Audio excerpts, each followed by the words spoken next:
உங்க வீட்டில் குழந்தைங்க இருக்காங்களா? நீங்க ஜாக்கிரதையா இருக்க வேண்டிய 5 விஷயங்கள். முதல்ல சோக்கிங். சின்ன சின்ன பொருட்கள், அதாவது வேர்க்கடலை, போமோகிரானட் அந்த மாதிரி சாப்பிடக்கூடிய பொருட்களோ இல்லை சாப்பிடக்கூடாத பொருட்களான காயின்ஸ், சேஃப்டி பின்ஸ் இதெல்லாம் நம்ம தொண்டையில சிக்கிக்கிறது. ஸோ ஒரு வயசுக்கு கீழே உள்ள குழந்தைங்களுக்கு இந்த மாதிரி வேர்க்கடலை இந்த மாதிரி பொருட்கள் கொடுக்கக்கூடாது. அண்ட் சேஃப்டி பின்ஸ், காயின்ஸ் இதெல்லாத்தையும் லாக் அண்ட் கீழே வச்சுக்கணும். Number 2, fires.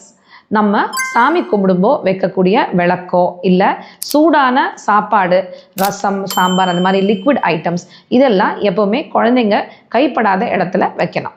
Number 3, falling. குழந்தைங்க ஏறி குதிக்கக்கூடிய அளவில் சோஃபா இல்லை பெட் இதெல்லாம் இல்லாத மாதிரி பார்த்துக்கோங்க. ஃபர்னிச்சர்ஸை குறைச்சிக்கோங்க. அதே மாதிரி மாடிப்படி இருக்கிற இடத்துல ஒரு சின்ன டோர் போட்டுக்கோங்க. பாய்சனிங். நம்ம வீட்டுக்கு யூஸ் பண்ணக்கூடிய டிட்டர்ஜென்ட்ஸ், ஆசிட்ஸ் இதெல்லாம் லாக் அண்ட் கீழே வச்சுக்கோங்க. இந்த மாதிரி நீங்கள் கேர்ஃபுல்லாக இருந்தீங்கன்னா உங்கள் குழந்தைங்க ஜாக்கிரதையாக இருப்பாங்க.